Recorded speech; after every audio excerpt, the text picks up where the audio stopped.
Martin, welcome to the Business Growth Mindset podcast, the Top Achievers series. I am incredibly honoured and privileged to have you here today. You are an incredibly busy person, but you always make time for people, and I'm really grateful that you've done so. Today, we are actually in the Chamber's old office. You're, in fact, the CEO's old office, which is quite strange and unique, and now it's been converted into a boardroom. I have the privilege of also sharing office spaces with you here at the Chamber, and I'm very grateful for that too. So welcome. Why don't we start, before we dive deeply into the podcast, let's talk a little bit about you. You've had an amazing life, and I'd like our listeners to just learn a little bit more about who is Martin Haese, and then we can talk about, I guess, where you are at now as the CEO of Business SA, also known as the Chamber of Commerce. So take us away. It was Kristian, thank you. Thanks for having me on the podcast. I'm very appreciative. Quite telling, isn't it? So we are sitting in my former office, which is a large, voluminous room, and I moved out of it. Correct. And I moved out of it because I felt disconnected from the people. So the vast majority of my team, as you know, are on the other side of the building. Correct. And I felt like I was working in the boondocks. And I actually kind of gave up this office very early on a few years ago when I became the Chief Executive of Business SA, because I really wanted to be amongst it. And we'll chat about that today, I'm sure. Yeah, but, absolutely. Can I just say, I think that was a very courageous move, and I also believe that it sent a very clear message to your people that you were going to be one of them, rather than, because it is quite alienated. Where people that may not know the space, I mean, this office is huge, and I remember it. Desk was here, a table here, and a couple of couches, and it's kind of the office of every executive's desires, right? You know, if you're thinking old capitalists, and I think you kind of debunked that by saying, no, I'm going to move right in the huddle with everybody else, and you took Sarah, your EA, who was actually in the office next door, and I think that's a very bold move, and it set a very clear statement that I believe helps you actually reinvigorate the Chamber of Business SA and also build real momentum and integrity with your team. So congratulations. Thank you. I do hope we have an opportunity today together to chat about the transformation of Business SA later today in the podcast, because that was one, small but possibly important thing that I've done over the last few years to really transform the culture of Business SA and what we do and why we do it and what our purpose is and all these types of things. But I've got a somewhat varied kind of history, Kristian. I didn't come from a family that was in business, and many entrepreneurs and business people do, as we know. I didn't. I came from a family who was probably more professionals. My father was a lawyer, and he later became a judge, but he passed away very, very young. So I had a very kind of young wake-up call at the age of 20 that kind of the father figure was gone, and I just had to get on with it. So, and I was at university at that time, and I completely lost my kind of bearings for a while there and dropped out of university and got a job. And I worked in real estate. I kind of secured a real estate license along the way. But in my early years, I was in my 20s. I was selling real estate for some years. But I must say it taught me a lot. And it taught me a lot about people. So I had all these life lessons relatively young. And I then went on to become a retailer. And the retailers never left me, I must say. I take this retail philosophy towards everything that I do, because if you can't work with people, it's very difficult to work in business. And it doesn't matter if you're even a pure technologist. You've still got to rely on others to help you realise your vision, whatever your vision may be. And it was my retail grounding, which I did for about 17 years, which has really taught me that. And I've carried those lessons with me every step of the way.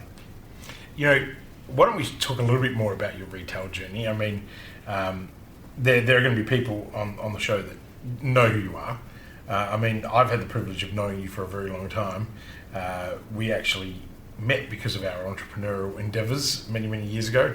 And then we've uncovered that by my future marriage, our families have been interconnected for a lifetime, and so I've got some really cool stories that I've heard of your mum and dad and Wick and Rosie's, that's Lucy's grandparents, and also the history. And I think that's the wonderful thing about Adelaide. It's really a 1 degree of separation. Like, we kind of know each other. But let's talk a little bit about YouthWorks for anyone that's out there. I mean, you guys used to have some of the cleverest marketing and magazines of models parading clothes, and let's talk Rundle Mall. And I think I'd like to hear that story, because you were young moving into that space, and YouthWorks had a couple of different iterations as well. As in, you sold it and then bought it back, if I remember correctly. And do you want to share a little bit about that? It was a great journey. My retail days started before YouthWorks. Is that my first retail venture was actually in the Brickworks markets in Torrensville in South Australia, which at that point in time was a Friday, Saturday, Sunday market. It was a weekend market. And I cut my teeth in a relatively lower risk environment at the Brickworks market for a number of years, and I built up this little shop and then sold it. And what were you selling? I was selling giftware. Right. So it was a giftware store that did a whole range of things, including shoe repairs, including engraving, and did a whole range of things. So I really learnt the trade of being a retailer right at the coalface. I was working during the week, Monday to Friday, and I was at my little shop on the weekend. So, and that was a good thing to do. I must say that for me, that was a very good thing to do.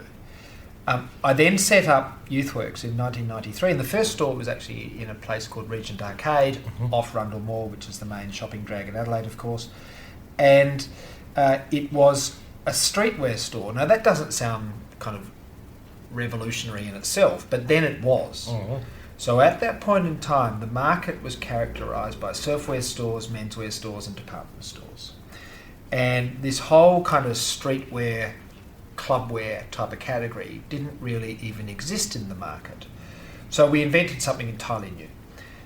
And the first 6 months were tough going because I didn't have the formula right, and I didn't have a lot of reserves behind me. So I had to be very, very quick in terms of reinventing that business so that it kind of met the needs of the market.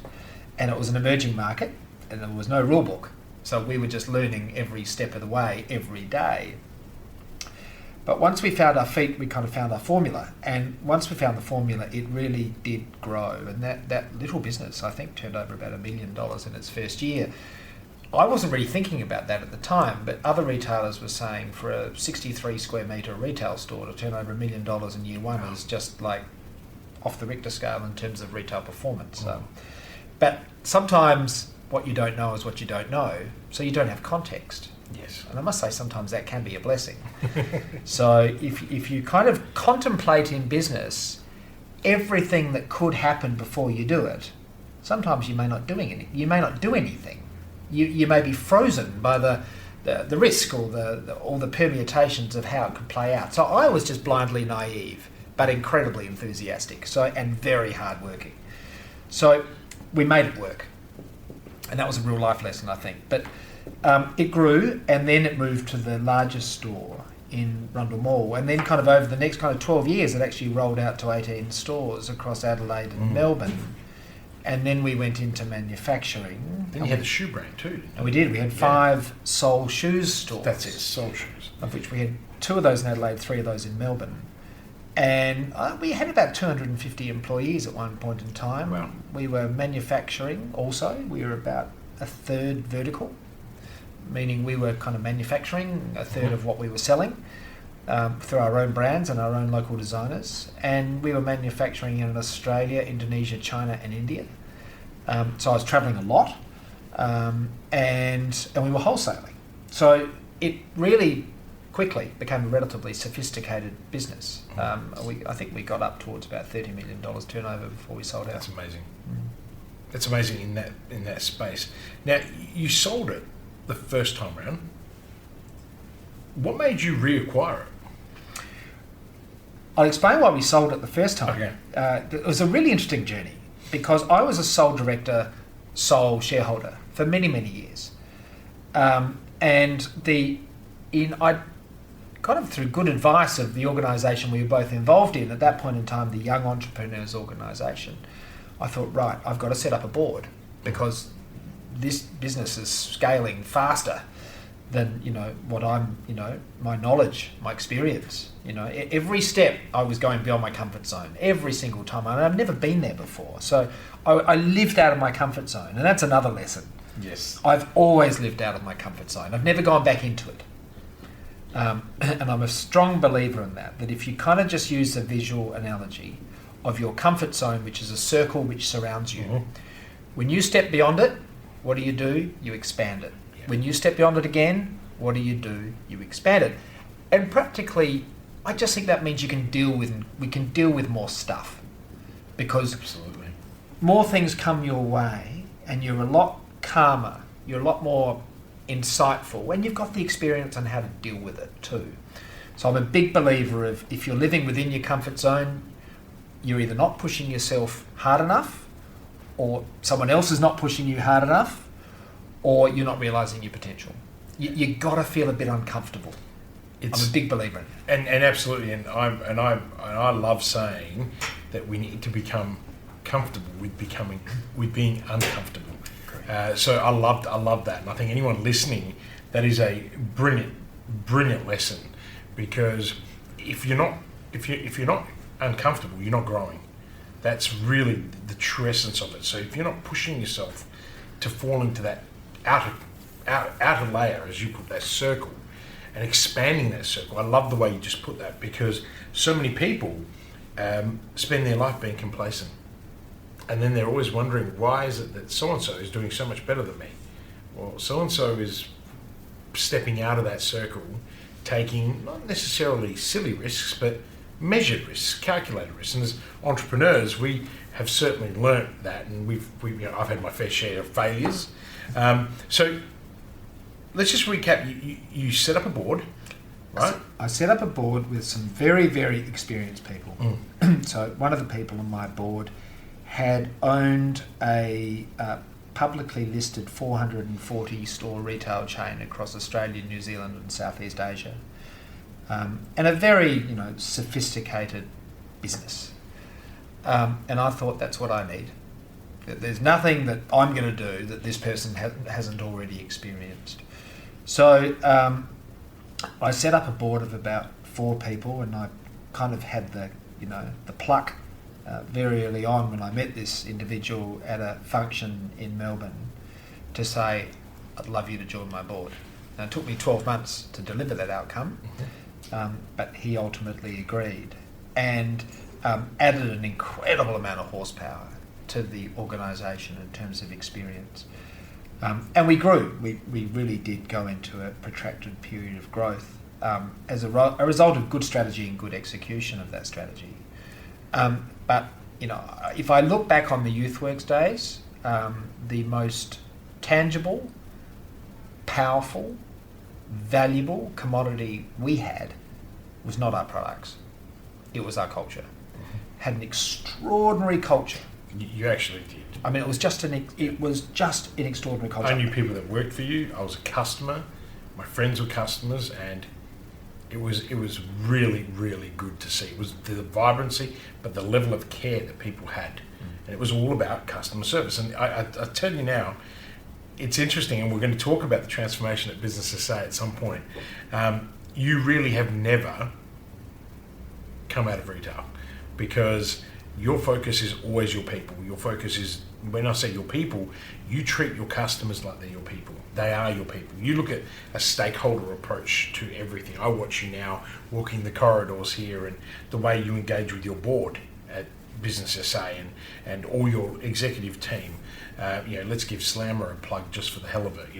You manage those people, but you don't manage them, you lead them, and you give them the freedom to do what they need to do.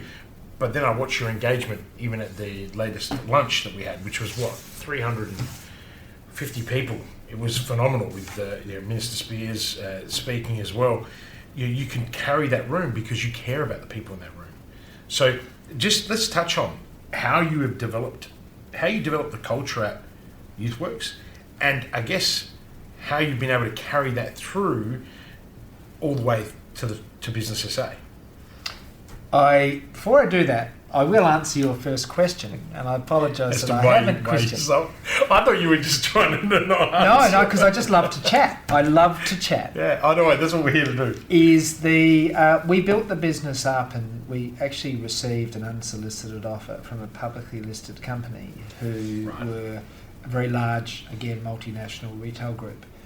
And I think I was kind of 39 years of age at that point in time, and I kind of thought, I'm only warming up.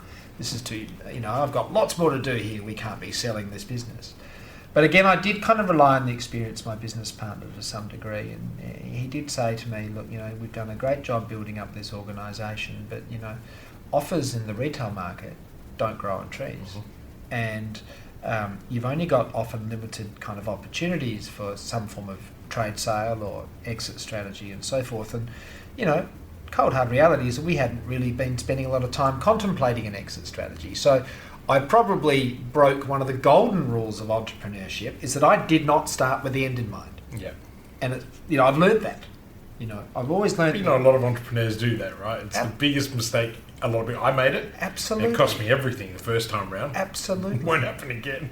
And it's really interesting. It's kind of, and it can get complicated because you kind of think, hold on, well, what about the purpose of the organisation? Well, that's separate again. The purpose of the organisation is not you. Mm-hmm.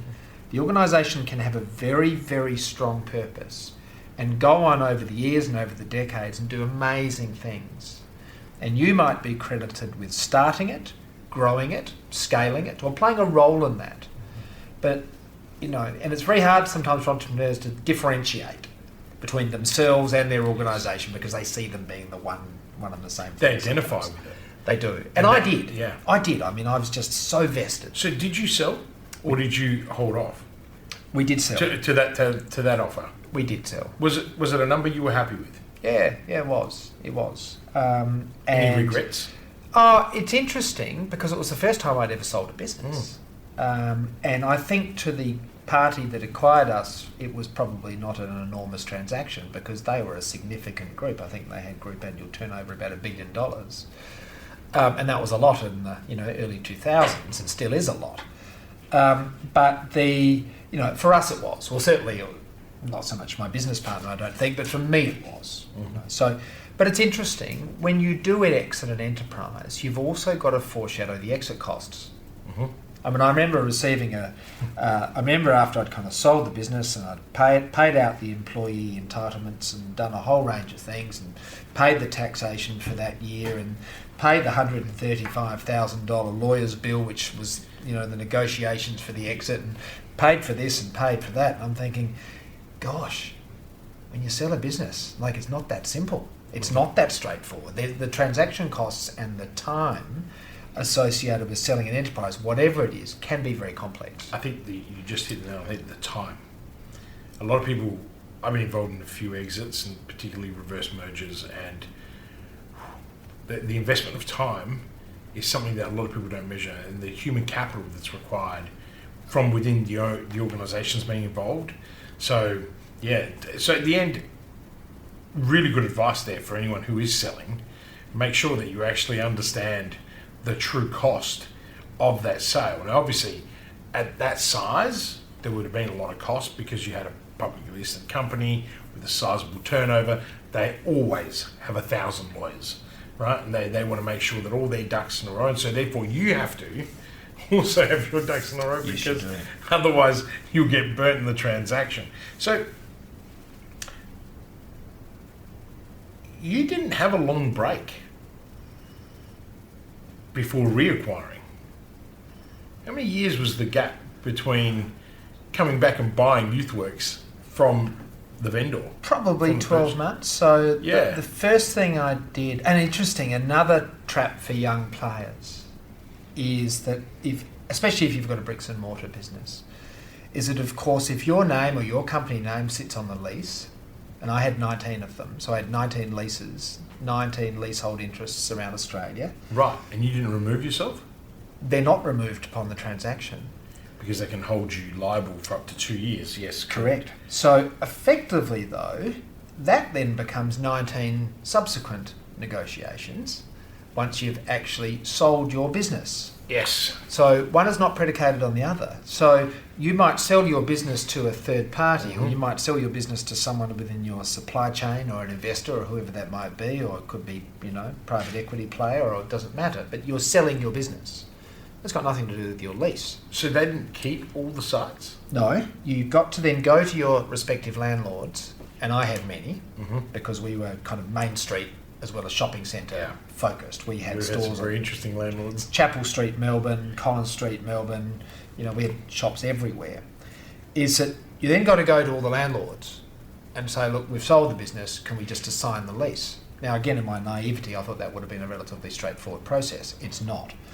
So you've got 19 concurrent negotiations going on where you're trying to close them all out because you've got a latent risk that if the buyer of your business, for whatever reasons, now it was unlikely that the buyer of our business was ever going to default. They're a publicly listed company of scale, but it's a really good lesson for entrepreneurs.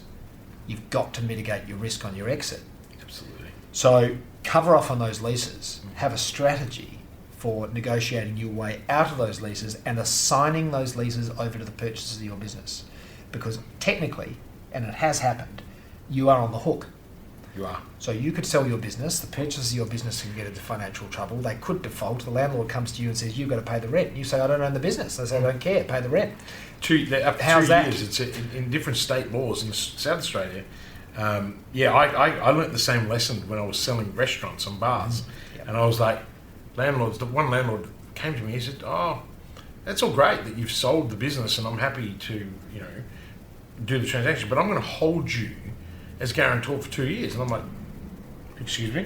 And then my lawyers are like, Kristian, in the law of South Australia, back then, 12, 14 years ago, yes, they can do that. I'm like, surely they can't keep my personal guarantee and the new tenants. And they said, yeah, they can. They can. And some of those laws have changed, but very good advice. So you managed to get out of all 19 leases? Took me 2 years.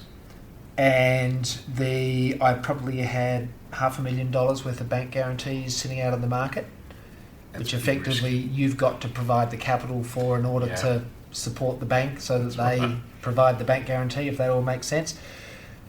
You don't know all this stuff. You don't know all this stuff until you learn all this stuff. And now people that are listening know it, so there's no excuse. So it's just a really interesting one, and I love this, and it's another lesson because one of the greatest commodities of an entrepreneur is to ask questions. Yes. And lots of them. Good questions, and you've got to get better at asking them.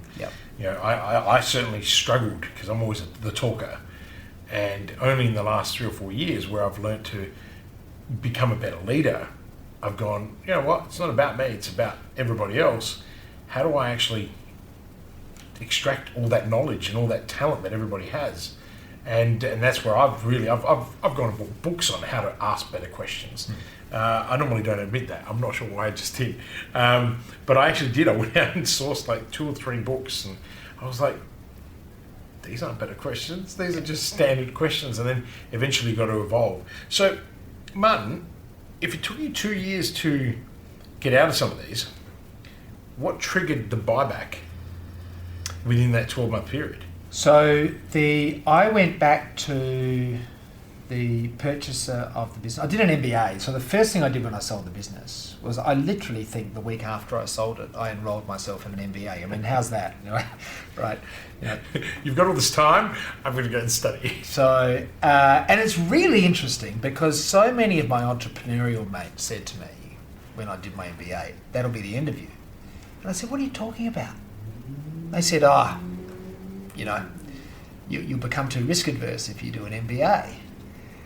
And I must say I do disagree with that because I did it and I loved it. And it turned on parts of my brain which I didn't think it would. And what it taught me was interconnectivity. It really taught me interconnectivity. Can you elaborate on that, what you mean by that? Okay. I know what you mean, but So when you make a decision in finance, it's going to impact marketing. When you make a decision in marketing, it could impact upon logistics. When you make a distribution, if you make a decision on logistics and distribution, it could impact upon HR. If you make a decision on HR, it could impact legals. I really understood. at a much deeper level what I would call interconnectivity. Yeah. So nothing happens in isolation.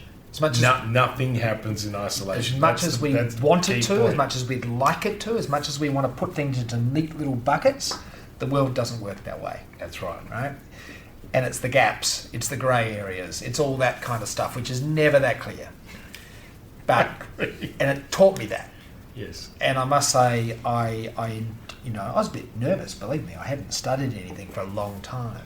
Did you finish uni before you No, went into see, business? I was in second year of a 3-year property degree. So yes, you would argue that you'd never really been to uni other than and it was the a uni bar long in the time. first year, and then maybe a couple of lectures in the second. Correct. Yeah. And that's when my kind of father passed away, and I just kind of thought, right, got to get to work, Martin. And but it was good. To me, it was kind of a sense of, well, I can do it. But I did learn a lot of really good stuff, and I met some great people. I just met this fantastic group of people. It's really interesting. I didn't know that you went and did your MBA at that time, and I mean, I went and did my MBA 4 or 5 years ago. After I kind of failed, I went, there's something I've got to go. There's something I'm missing here, And I'd never been to uni in my life. I went to college and studied, culinary school and hotel management school, which is like a university, but never been to uni. And then I went, everyone looked at me and said, what are you doing? The same thing. Like, this is it. There's no entrepreneur in you left. And it was one of the best experiences that I've ever had. And I really, really enjoyed it because it unlocked my mind and really gave me the finance skills that I had lacked.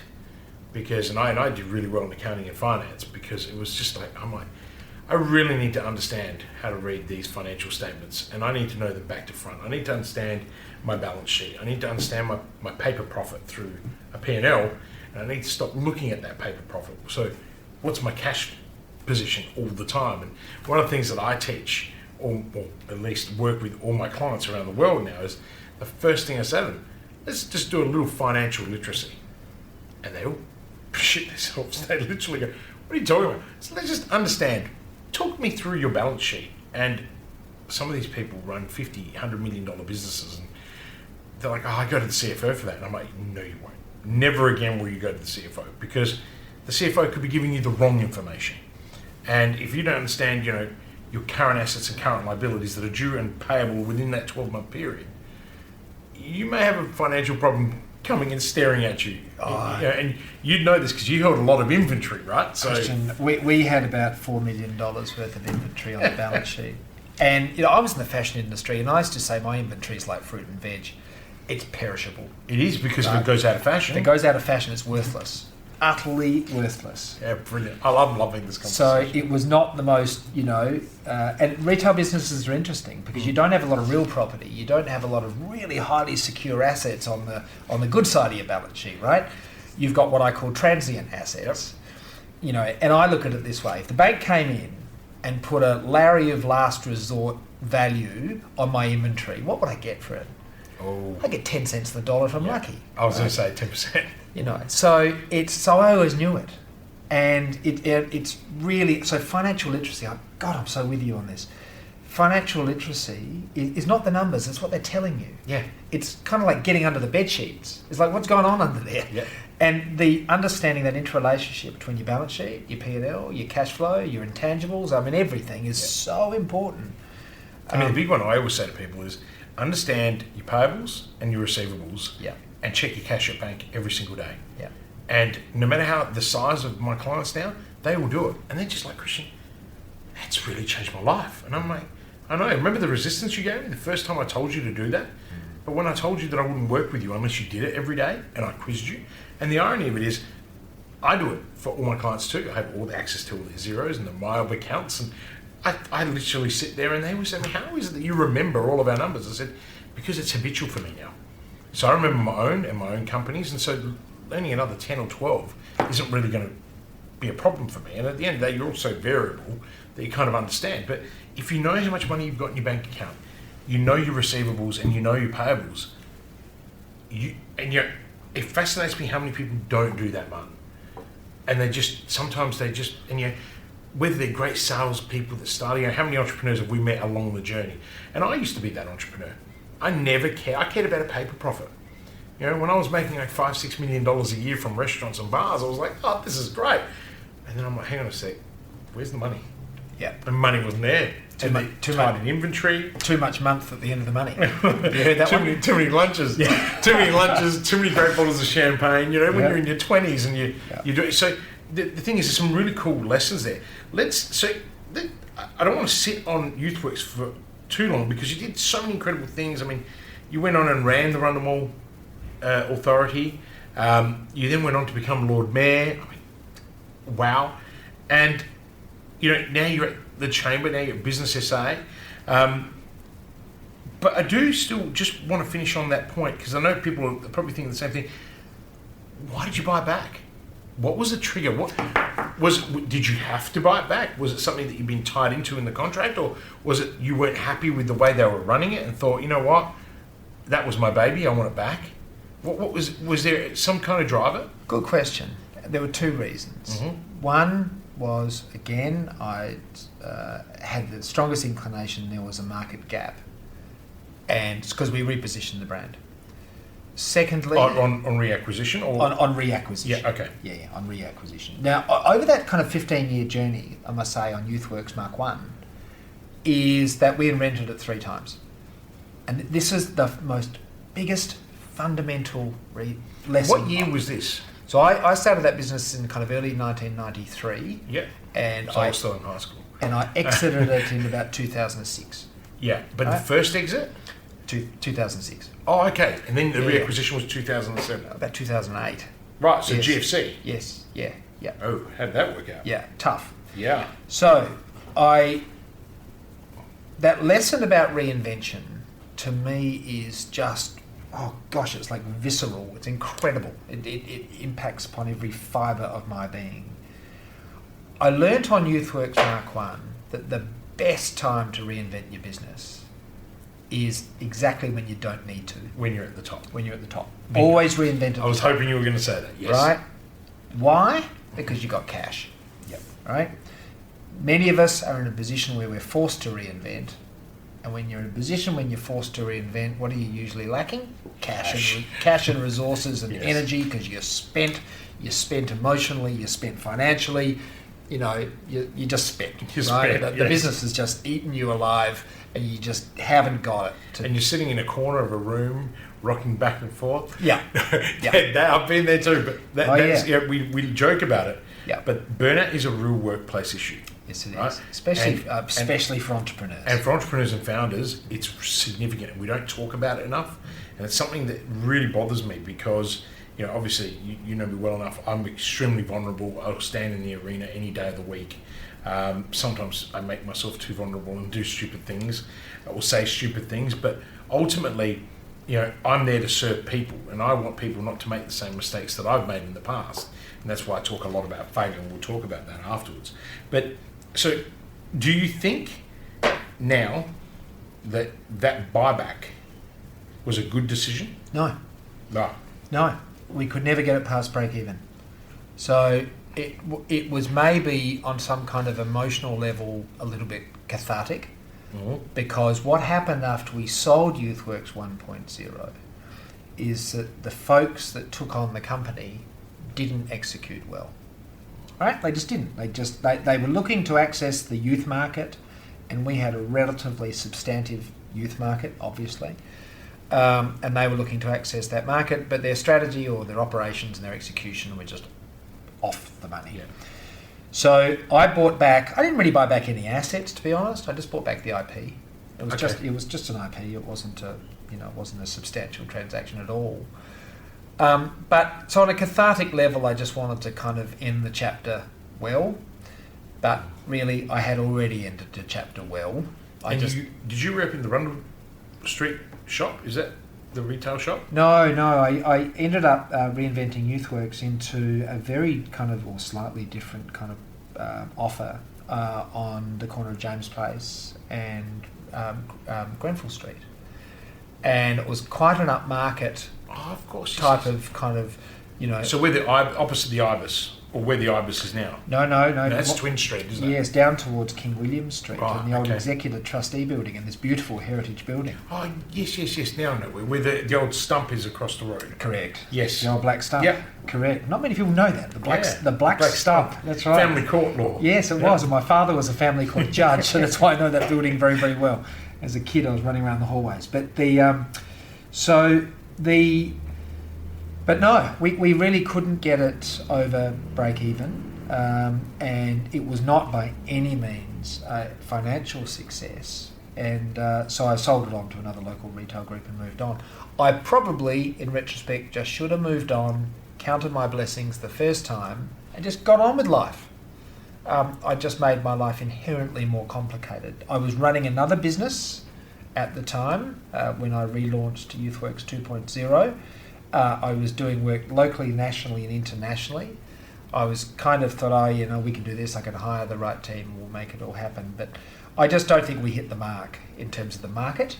And I don't think retail is a contact sport. You've just got to be all over it. And I wasn't. So, valuable lesson. Tick that box, move on. So so one of the questions that I was going to ask you is that, we know that, and you've answered it in a way, business is not all flowers and rainbows like everybody thinks, right? They all think that we drive fast cars and we live a luxurious life drinking French champagne. At least as a hospitality entrepreneur, that's what everyone thought I did. They weren't far from the truth. I did a lot of those things. It's just that I needed to be a little bit more careful. But what failure experience do you think set you up for success later? Do you think that was one of those moments? Was that a tipping point for you where you kind of went, shouldn't have done that? What did I learn from that? You're a very reflective person. So failure and success are two sides of the same coin, heads and tails. You can't have success unless you've had failure. You can't have reward unless you've had setback. It's the law of the universe, isn't it? Yeah. When I hear an entrepreneur say to me, I've had 20 years of spectacular success and never seen the downside, the first thing I think is, you're telling me bullshit. Yeah, correct. I said the same every time. So, come on, don't bullshit. Don't bullshit a bullshitter. Right. We're very good at that, aren't we? It's interesting, Martin, that you put that that way. And it's a great conversation because there's very few people you can have that with. See, to me, failure and success are an equation, right? So that it's circular. Yeah. And I agree with you. So many people will sit there and say, I've never failed. And I look at them and I'm just like, you kidding me, mate? You've never failed, right? What did you do last week that didn't work for you? And the thing is, people fear the whole premise of admitting fault. And, and if you read Good to Great by Jim Collins, he talks a lot about, or How the Mighty Fell is another book that he wrote. And a lot of that were people that were just not prepared to be accountable for their actions. And kept going. But in your case, expand for me what failure and success then really means. Well, that's where you got to set your ego aside, right? Mm-hmm. I had to. So my, YouthWorks Smart 2, YouthWorks 2.0 experience, it just wasn't working, and I was propping it up every month, and I thought, look, this is, I just said to myself, why am I doing this? So I sold the business. I went to all of my suppliers that I'd dealt with for 17 years, and I said, guys, I'm hanging up my boots. How much do I owe you? I need to settle the account. Please do support the buyer. And, and they're kind of looking at me saying, hold on, Martin, you had 18 retail stores. You can't make a go of one. Oh. And that was the subtext, right? Okay. And I just had to suck it up. And I said, no, I can't. And I said, I'm not even sure if I actually want to. It's quite remarkable that you actually had the foresight to make the decision. I mean, how many people do we know? I was one of them. I knew that I needed to get out, and I refused to because I was stubborn.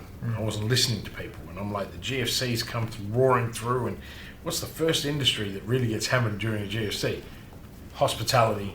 Retail, and hospo and retail. And at my point, I was so big I couldn't even see that anymore. And you did, though. You were able to go, you know what? Enough. I'm not going to hemorrhage to death here. I understand and realise that this is not for me and I can't make it work and I'm going to move. Yeah. So I think that's courageous in itself, and I think that's why I thought that's such a great lesson for people listening, is that you've got to actually know when it's time to go. Tear the Band-Aid off. Yeah, tear the band. I was going to say something. Tear the band and let it bleed out if you have to, right? But in this case, just start repairing. Yeah. You know. So okay, great lesson for anyone listening. Then what were the next steps from there? You know, obviously that experience didn't just go away for you. You know, you probably carried that for a while, like everyone does. You know, then you went on and embarked on a very new career. I did. I after doing that, I moved to Melbourne for a while. I just wanted a bit of a kind of a scene change, and then, but not long. I don't know, a year or something. Moved back to Adelaide, and got married. So I got married quite late. Genevieve. Mm-hmm. And You're a very lucky man. And I must say, my greatest blessing, and an entrepreneur. Mm-hmm. I met my wife through the Entrepreneurs organisation. I met my wife, she was a Singaporean-based entrepreneur who is an incredible expansive thinker. You know, my wife's first inclination is why not? It's not why, it's why not. And how she thinks really is, I've got a real yin and yang about me. I've got a certain adventurousness about being an entrepreneur, but I'm also inherently cautious. Mm-hmm. I've got both. I've kind of got both in equal spades. So, but we are a great team. I actually believe that too, and so does everyone. And very different. I think Genevieve is also your biggest fan, and you're the same for her, and that makes a huge difference.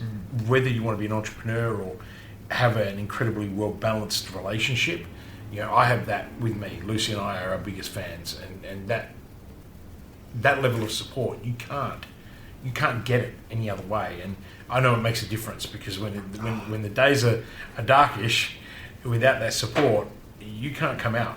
And you know, we're not superheroes. Kristian, I don't think it makes a difference. I think it makes the difference. Mm-hmm. And I didn't realise that, right? I certainly do now. It makes the difference. I think you're a student of people. Yeah. Right? You know, I watch you and you're fascinated by how people tick. So am I. But you look at people who, whether it's in public life, commercial life, sport, doesn't matter what they're doing, the arts, who've reached a certain level, they've kind of got this support network around them, right? Otherwise you're out on a tightrope, right?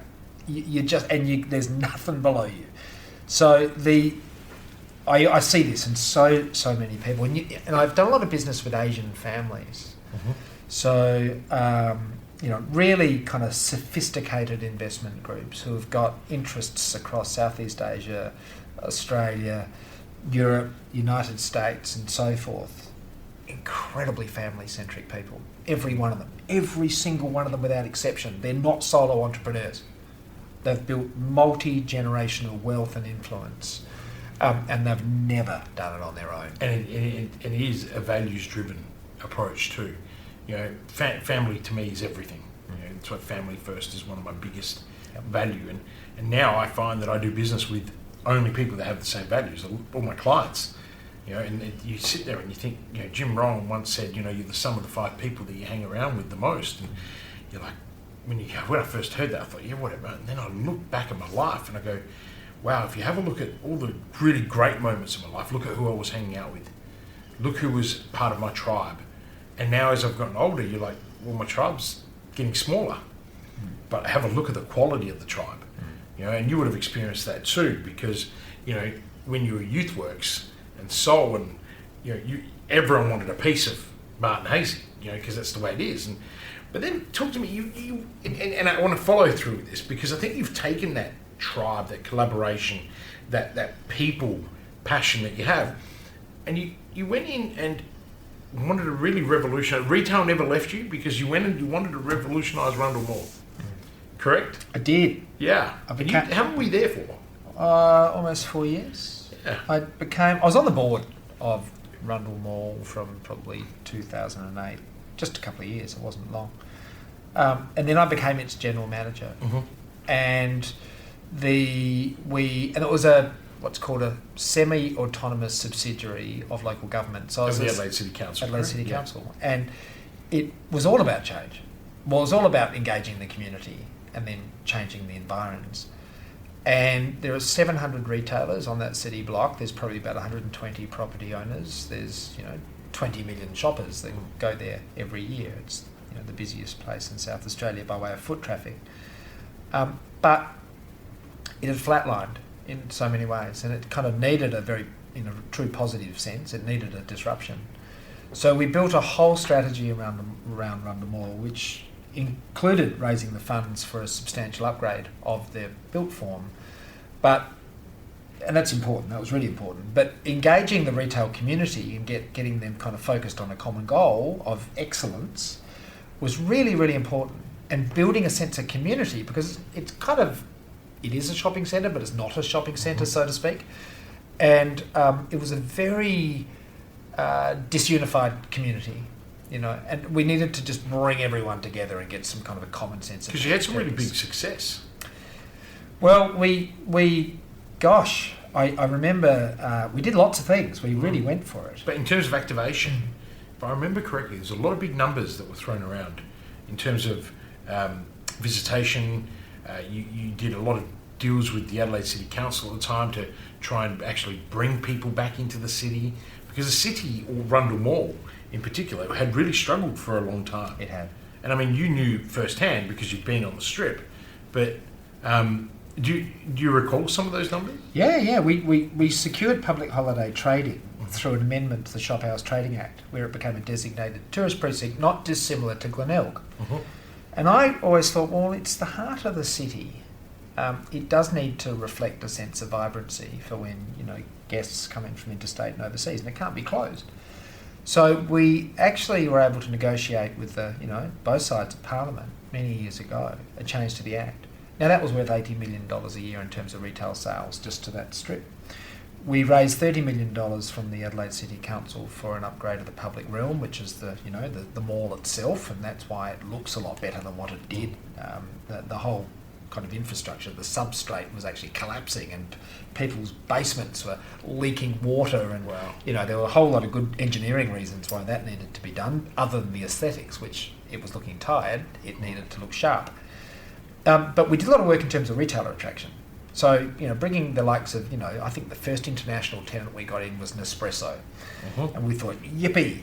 Just on the corner of Gordon Place and Rundle Mall, right? Correct. The shop on the corner. Correct. But we kind of then ultimately got H&M and a whole range of other ones, whereby we needed to differentiate the precinct with some retailers who would be there and potentially nowhere else. We did lots of kind of, really good collaborative deals. I remember one of them was the Sunday trading was really kind of lagging. So, and I remember the occupancy rate in the city car parks on Sundays was running around 28%. And I went to City Council. I said, well, what about if I get that to 80%? Right? And they said, how'd you do that? Well, I said, look, you're charging the same rate on Sunday car parking as what you would on a Thursday when the place is full of office workers and everything else. I said, let's do a deal and give me 12 months and I'll back it in with marketing and comms. So we did a $6 flat rate all-day car parking deal on Sundays, and we moved the occupancy rate from 28% to about 88%. Wow. It completely transformed the fortunes of the retail community on Sundays, where they're paying double time on penalty rates with their wages. So they loved it, right? And, a lot of them were beginning to close on Sundays because the trade just wasn't there for them. So we turned around Sunday trading, we got the place upgraded, we secured public holiday trading, we engaged the retail community, we built a strategic plan with them, with their voice, and it was a really good time. It was great. And then, Lord Mayor, and I'll never forget, I hadn't seen you for a couple of years, and you were walking briskly, and you walked straight into one of my premises. And we're like, oh my gosh, Martin, what are you doing? Kristian, what are you doing? I'm running for Lord Mayor. And it was like, okay. And you lost at least 25% of your body weight. You were walking, hitting the pavement. It was phenomenal to watch. And I mean, I was one of your biggest supporters, as I am today. And you ended up getting a nice put through. Your votes were good. By memory, was it 78 votes? Am I just plucking a number, or do I actually remember that? After the redistributions, it ended up being a margin of 218 votes. Okay, so yeah, I was making up. Which is the same 3 digits as the last 3 digits of my telephone number. Oh, wow. How's that for a coincidence? That is coincidental. My mobile. It was meant to be. So, that was, gosh, talking about comfort zone. Changed everything. You ever want to walk way beyond your comfort zone, go into public life, because you are public property. Mm-hmm. And so, yeah, I did. I kind of was originally going to run as a councillor. Mm-hmm. I had a different thought several months out from the election, and I thought, well, look, I'm not going to die wondering. Everyone told me, Kristian, you can't do that. I can't believe they told you that. And again, sometimes that kind of entrepreneurial trait of just being just a little bit naive, just a little bit ignorant is positive. It's positive. Most people say, oh, it's terrible, you can't think like that. But if you had told me at the time, Martin, no one has ever gone straight from being an outsider to the Lord Mayor of Adelaide and not sat as a councillor before, right? You probably stop and think twice. So I'm kind of happy that no one actually ever told me that, because I had no idea. So I just ran straight for that role, and worked. Yeah, so I mean, I campaigned for 6 months, and you worked very hard. 7 days a week, and thought, well, you don't know the outcome. It's never, it's never a foregone conclusion, is it? So you just give it everything you got. So, and I got up, by a nose, and thought, well, I'm honoured and privileged to be here. I'm going to work, and then you got a lot of energy, because once you get in, that's when the work starts. That only gets you to the start line. Honestly, all that campaigning. You worked, not by just me saying it, everyone says it. You worked very hard, and I think the reason why I say that, I don't think you've ever stopped working hard. That's kind of what's really coming through this brilliant story and this timeline. And I think I don't want to sit here and talk about all the wonderful things that were done at the council, because I think what you're doing now at the chamber probably plays what businesses say. I have a habit of calling it the chamber all the time. Good. I love that. I think it is the chamber, right? So, a business say in the chamber. But is there 3 key takeaways that you could share with the audience about your time at council? Yes, there's many. But if I bring it down to 3 key takeaways, is that when you're in public life, you have to have what I call a servant's heart. You are there to serve, right? And if you're not, you're there for the wrong reasons, right? I must say, I'm not enamoured by career politicians, right? So I'm enamoured, and I will always support people. You always got to look at people's intent. Why are you doing what you're doing, right? And I brought a retailer's philosophy into Adelaide Town Hall. So I wanted to increase the level of kind of ratepayer service, because they were my clients, in Adelaide Town Hall, the responsiveness to the needs and wants of the community in the City of Adelaide. I wanted to run a relatively strong commercial agenda. I wanted to build the capacity of the city economy. I wanted to attract investment, and quite a number of the buildings which we've seen rise out of the ground in recent years are international connections through international trips that I made working with investment groups to bring them to Adelaide. And thirdly, keep your feet on the ground, because it's a job, right? And you can either do that job well, or you can do that job badly. It's not all about you, right? It's all about other people. And keep your feet firmly on the ground, and it'll get, you'll get bruised along the way in those types of jobs, and you always do, but as long as you know that when you go in. But I must say, November 2014, when I started in the role, and I was there until November 2018, is that if I look back, even when I had a really bad day, I was having a great day. it really was a terrific time. It was an extraordinary time. I met people that I'd never thought I'd meet. Yeah, I just met incredible artists, academics, entrepreneurs, premiers, prime ministers, presidents. You meet so many fascinating people locally, nationally, internationally, because of course when you're out of Adelaide, when you're moving in that role beyond your state borders, you're representing Adelaide, right? You're representing the wider interpretation of Adelaide. And you've got to do that judiciously. You've got to represent the brand of your city really well. So it was fascinating. It was great. It was all good. No, and it certainly, it felt like that. And as a ratepayer and a resident at the time in the city, I thought we were in excellent shape, which is nice. And then you surprised everyone. You started running for re-election, and then you got tapped on the shoulder or something happened, and you ended up at the Chamber, Business SA. Well, life lessons interrupt, and we've spoken about reinvention, and we've spoken about living beyond your comfort zone and all that stuff. And truth be told, I don't think that's the most confronting part of life. Mm-hmm. It's just a conscious decision we make. Where am I going to live? Am I going to live beyond my comfort zone or in it? That's a choice, and I think we just got to respect people's choices, right? I made mine. But in 2018, and this all started happening in 2017, but I had a lot of very close people to me in my family who were extremely unwell. And to do a job like Lord Mayor well, you've got to be vested, right? You can't be casual for obvious reasons. You're the Lord Mayor of a capital city. So I made a very conscious decision that I was going to spend some more time with my family and change my priorities because there were 3 people within my very immediate family who were extremely unwell. So I made an incredibly tough call that I was just going to put family first. And, that was, confronting for a lot of people. Believe me, it was confronting for me. But I don't regret making that decision. So, 6 or 8 months later, I decided I need to do something.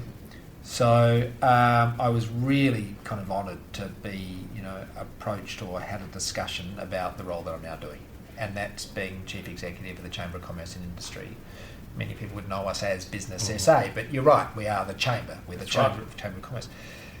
What I love about it is, one, I'm in many ways playing to my strengths, but I'm representing the business community. This is like a hybrid role. It's very, very commercial, but it's also, it's a representative role because I'm representing the interests of the business community in South Australia, and that's terrific. And I see 17 industry sectors around the city, around the regions. We're statewide. It's great. It's really good, and it's complex, and it's fast-paced, and it's kind of everything I like in that regard. But we've really been able to kind of influence, some good outcomes for South Australia, especially during a global pandemic. I mean, gosh, who would have seen that coming? A great time to take on a new challenge. Well, maybe thought I was kind of sailing my little boat into a slightly quieter harbour. How wrong I was.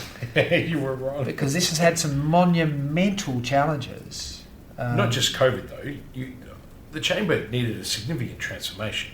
Now, we did talk about that at the beginning, and you were hoping we'd come back to it. I made a note, and I'm kind of prepped you at this point, because I think there's going to be some really cool lessons for people listening.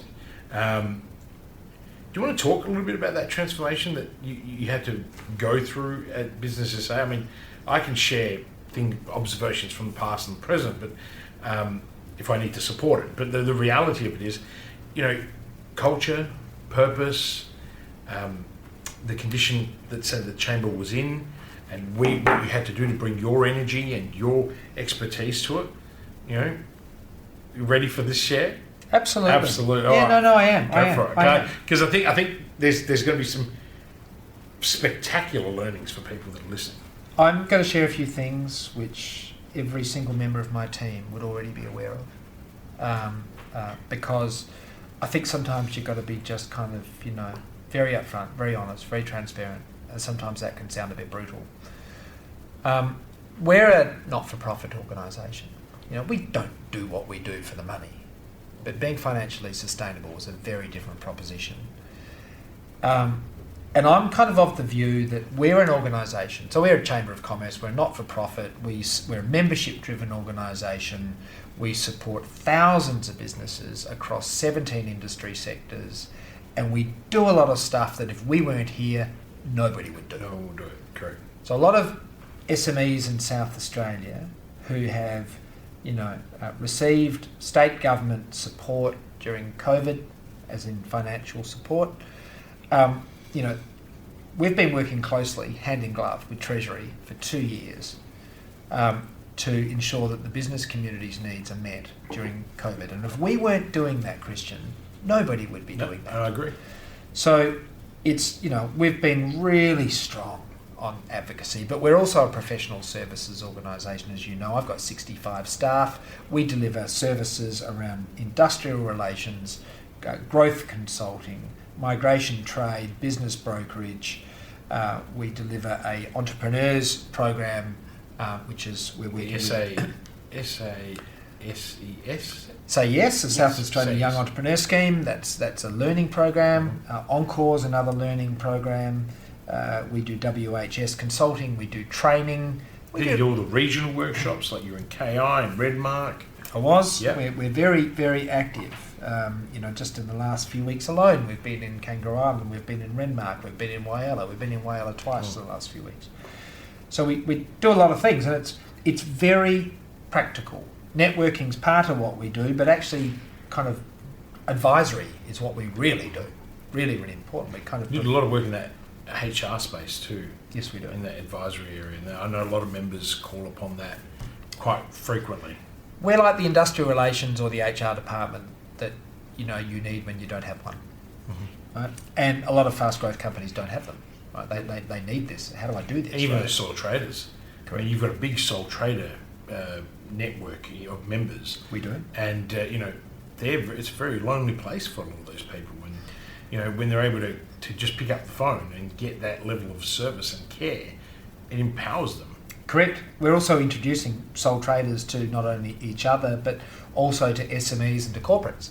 So, because they're providing services often, the sole traders can be very, very niche. They can be very specialist. They can have great skills that the corporates need, the SMEs need. So, we do a lot of that. We work with sole traders, we work with SMEs, we work with corporates and publicly listed companies. So we are a true definition of a broad church. But we needed to drink some hard medicine, Kristian. So if we're going to go out there as an organisation and provide considered advice to business owners, risk takers, entrepreneurs, corporates and others about how they're going to improve their enterprise, we're not running a tidy ship. It's disingenuous. So we needed to get our own house in order. And I don't necessarily mean culturally, but I mean financially. And so in 2019, we exited doing a number of things which may have been well intended, but they were loss-making. And they were always going to be loss-making. Now, it doesn't mean we do everything for money, like I said right at the beginning, but we must be financially sustainable. It's kind of like if you don't help yourself, you can't help anybody. Correct. It's a very important... It's like being in an aeroplane. You put your own mask on before helping others. Correct. And I think I even used that analogy with my team in 2019. I actually think I've heard you use it in your fortnightly update sessions that you do in the atrium, and they're spectacular.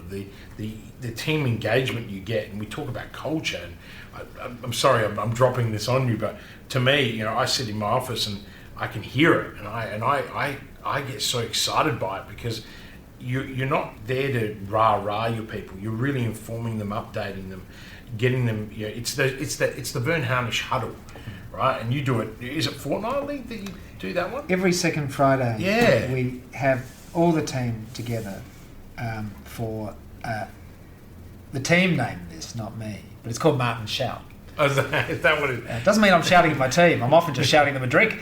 But we have a really good discussion about the 2 weeks that were and the 2 weeks that will be. Mm-hmm. And it's kind of, we have many management meetings and so forth during the week, of course we do, but this is when we get the whole team together. We do it twice a month, every month. And, we just talk about it. And I ask the team at each of these meetings, after we've gone through a whole range of kind of, more business orientated discussion, I said, guys, tell me a great service story. Tell me a story about something you've seen one of your fellow team members do or something you've done for a member. So I get the team to share this. And it's kind of just building that culture of service, that culture of our members and our clients are our purpose. And if they're being successful and we've had something to do with it, that means we're successful. We're not here for ourselves, we're actually here for other people. That's our measure. And that's very much the culture I'm looking to build. And I'll tell you, as someone who works in the same environment with you, and we're not insiders, we're not working with the chamber, we're not employees of the chamber, we feel, all of us down, what are we, the West Wing? You're the West Wing. We're the West Wing. All of us down the West Wing actually feel like we're part of it.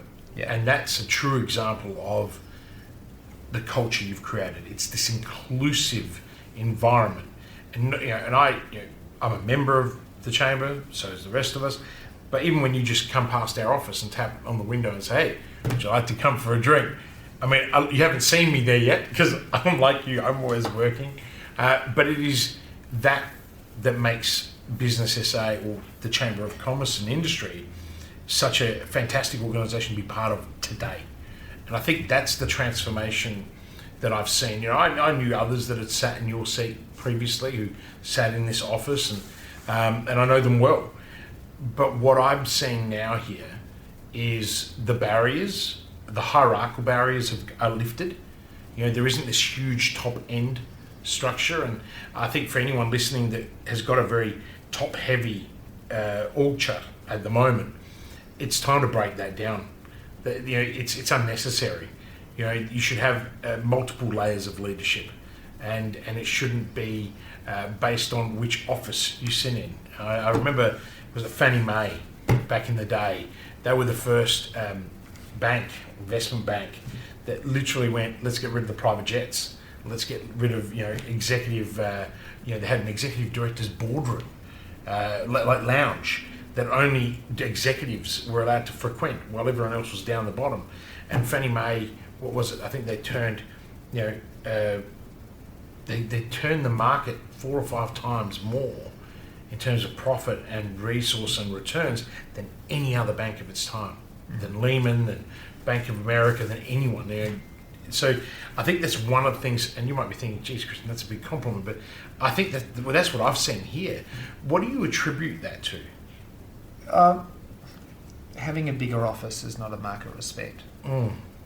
It just means you're occupying more real estate. Respect is earned, and trust is earned. Trust is built. It's through your actions. So whether you've got a office or no office, or a big office or a mobile office, it doesn't matter. It's irrelevant. What is relevant is this kind of comes down to leadership, doesn't it? So it's kind of like how you choose to lead. How do you lead your organisation? Who do you serve? What's your purpose? What's your strategy? How do you measure it? Right? So we've put all the controls in place. We now have P&L reviews every month. So we should. We have, management controls. We have a board of 10 directors. We've got 3 committees. We've got a governance committee. We've got an audit, finance, and risk committee, and we've got a marketing committee. We've got a totally engaged board who do what they do on a volunteer basis for and on behalf of the business community in South Australia. That's just brilliant. I love it. And Nikki's a fantastic chair. Chair is Nikki Govan, who's a business owner. It's a lived experience for Nikki. This is not academic, it's not theoretical, it's real. She leads the board really, really well. And, the board, I think, to their just enduring credit, they knew what turbulence this organisation went through in early 2020 and just completely and utterly stepped up to the plate. And supported me as chief executive, but supported the organisation and our members just as importantly, if not more so. And we crafted a really good strategy. And if I now look here as we kind of move towards late 2021, is that what's the key learning about Business SA over the last few years? We found our purpose. And we all know it. So what is that purpose? Our purpose is not us. Our purpose is not profit. Our purpose is basically backing in those that take a risk and helping them mitigate that risk and helping them find opportunity, helping them navigate uncertainty. So our purpose is all about two things: the prosperity of South Australia, because we have a dual charter, right? We're all about South Australia and South Australians, and we're all about our members. Fantastic. And we want both of them to prosper. That's our purpose. You know, one of the really amazing messages that's come through today is,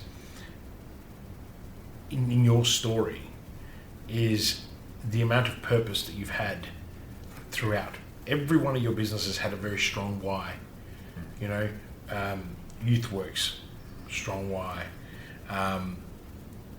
Your role at the Rundle Mall Authority, strong why. Lord Mayorship, strong why. And now at the Chamber. And I think it's a wonderful pattern, because that is singularly one of the most important aspects of top achievers. They have a real purpose for what they're doing.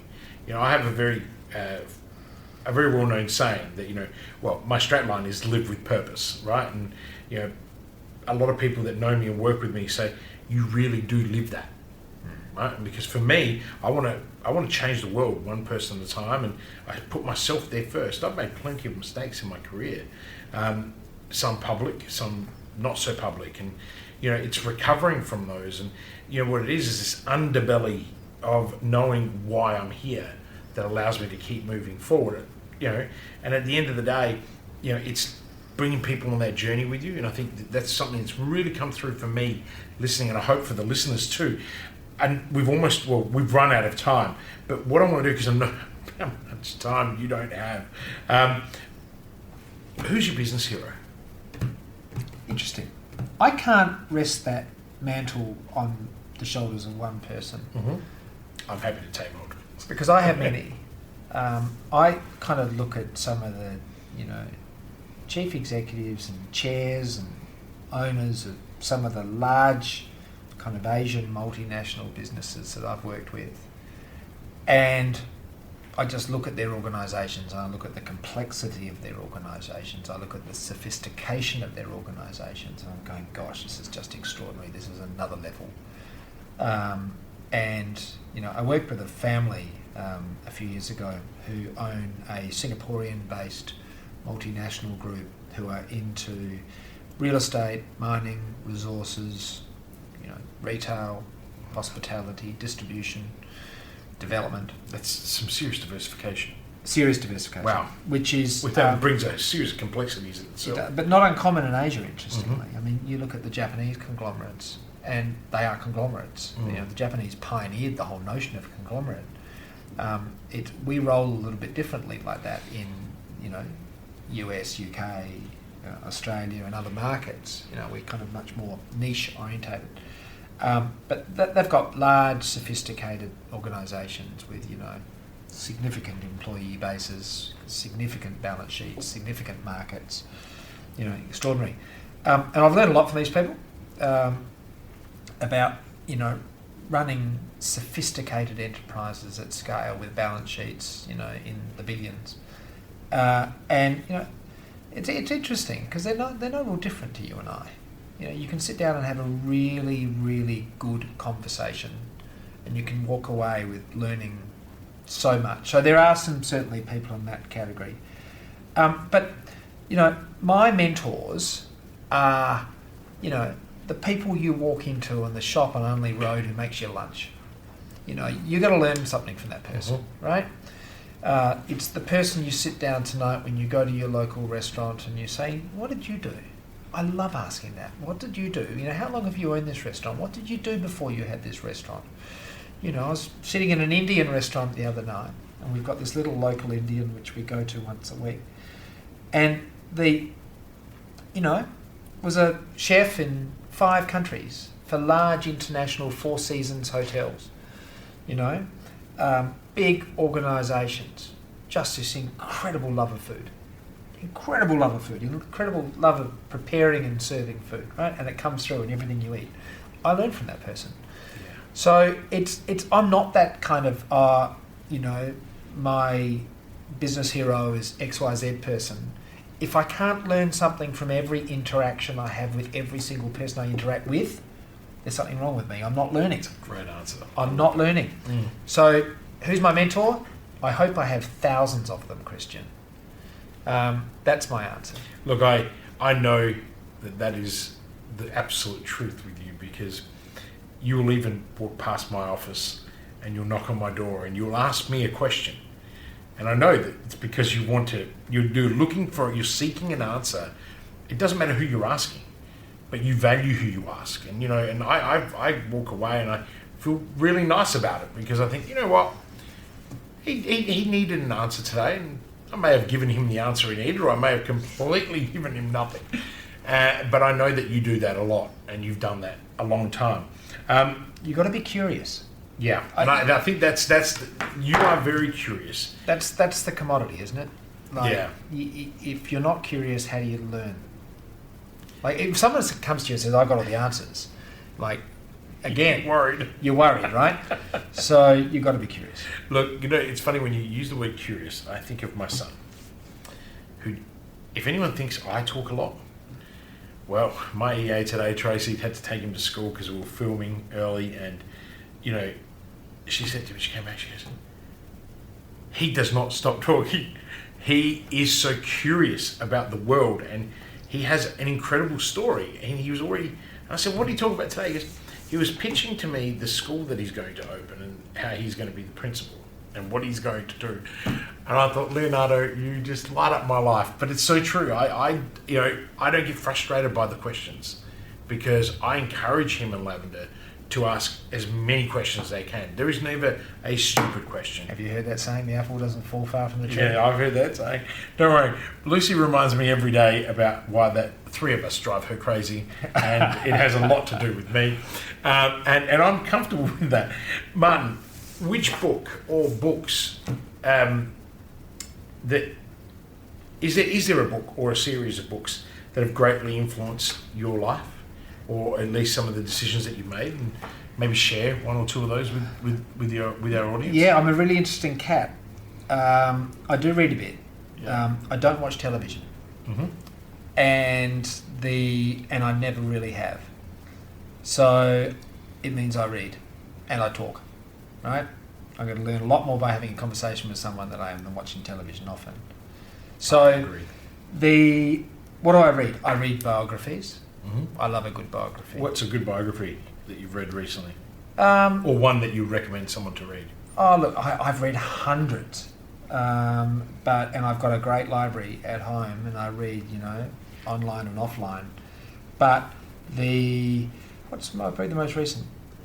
Very belatedly, I actually read John Howard's biography, or one of his books. There's about 3 or 4 books on John Howard. But I think that John Howard, who I have met, I met John Howard in a lounge in Sydney Airport one day, and I walked past him, and I was Lord Mayor at the time, and he was not clearly PM at that time, and I said, Mr. Howard, I just want to introduce myself. I'm sorry for disturbing you, but I just want to say, look, thank you for the work that you've done over the years on behalf of the nation.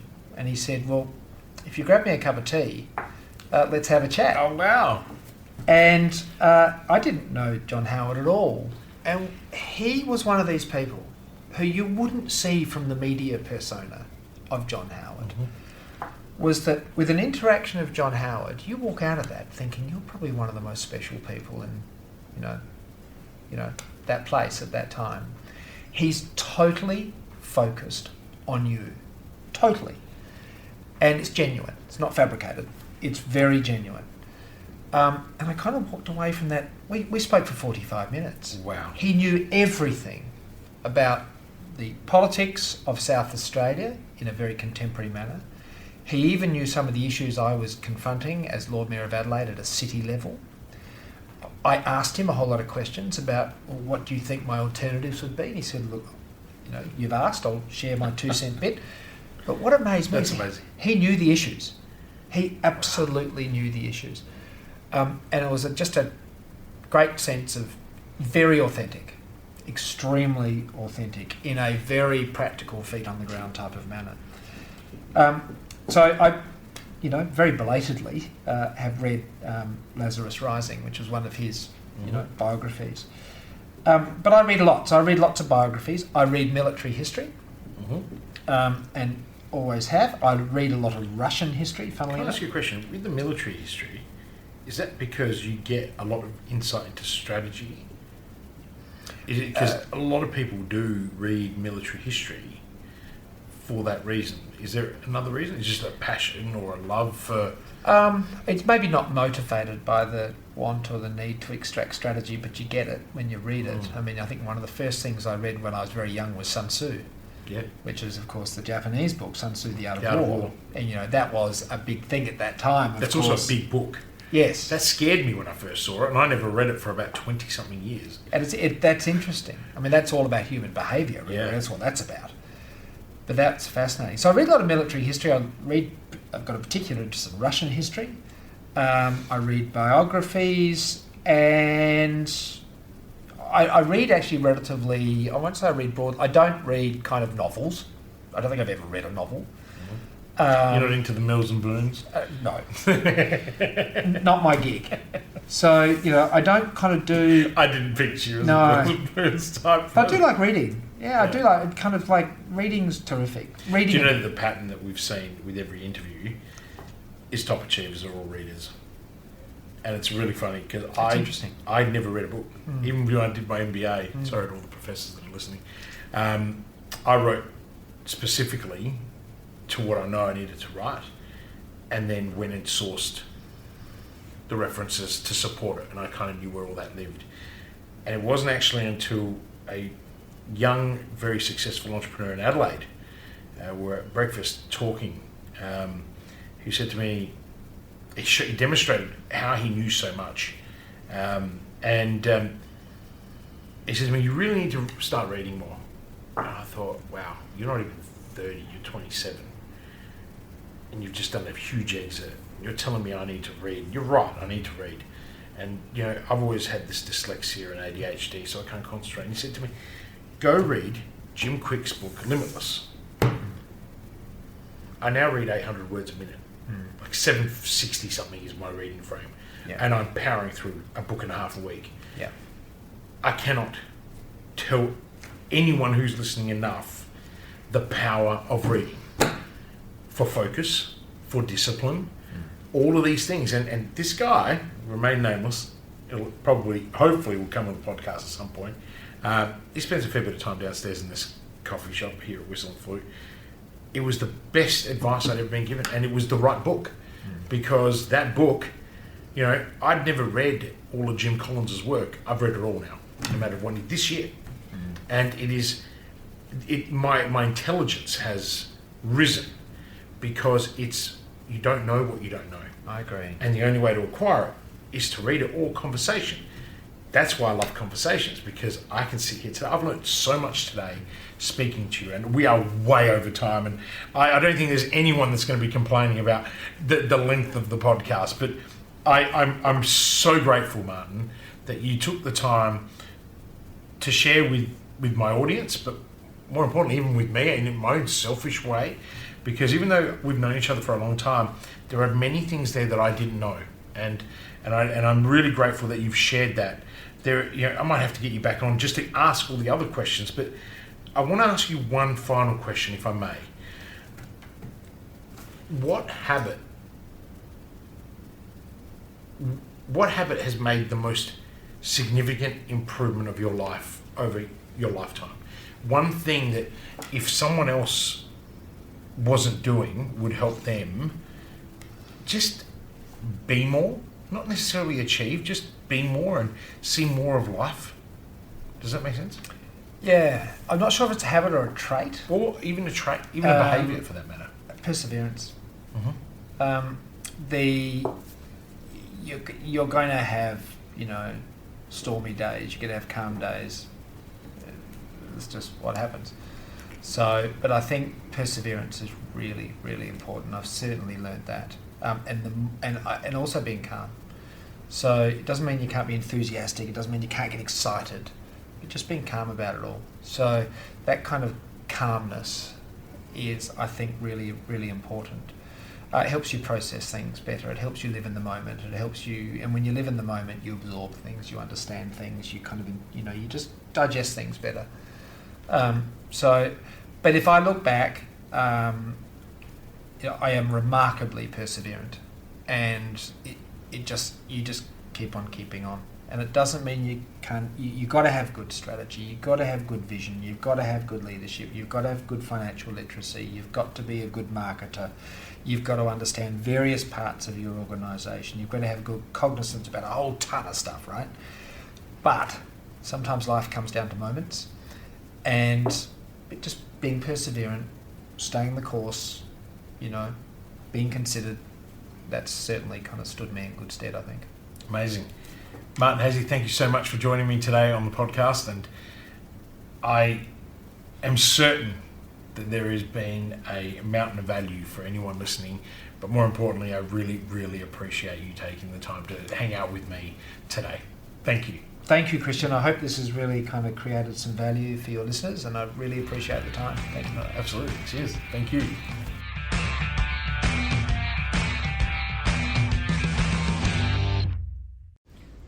Are you ready to start taking action on your business?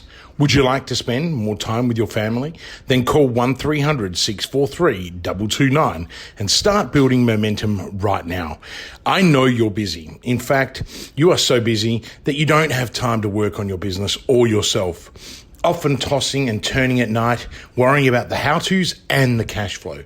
How on earth can you possibly get off the hamster wheel so that you can take a helicopter view to see where you'll be in 90 days, 1 year, or 3 years from now? In this program, I will take you from sleepless nights to blissful sleep. You'll have more time with your family, and you will have the clarity and direction so you can grow and flourish. Call 1300 643 229 now and start building momentum.